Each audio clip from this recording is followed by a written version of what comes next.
Today I'm going to talk to you about the case of the Board of Education of Hendrick Hudson Central School District versus Rowley. Case was seen in the Supreme Court of the United States in 1982. Okay. Furnace Wood Schools refused to provide a deaf student, Amy Rowley, with a sign language interpreter. Amy was an excellent lip reading and had minimal residual hearing.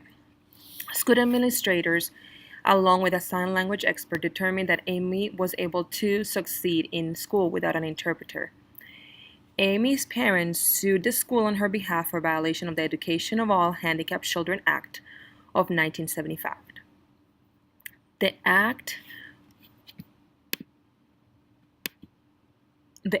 requires all schools that accept federal funds to provide a free, appropriate public education to all handicapped students. The act allows school discretion in deciding what steps to take to accommodate handicapped students.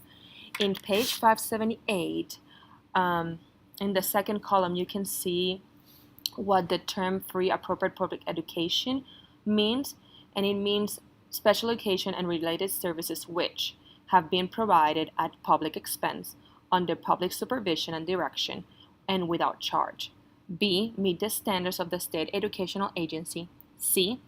Include an appropriate preschool, elementary, or secondary school education in the state involved. And D. Are provided in conformity with the individualized education program required under Section 1414A5 of this title. So the issue with this is, what does free and appropriate education requires in the context of the Education of All Handicapped Children Act of 1975.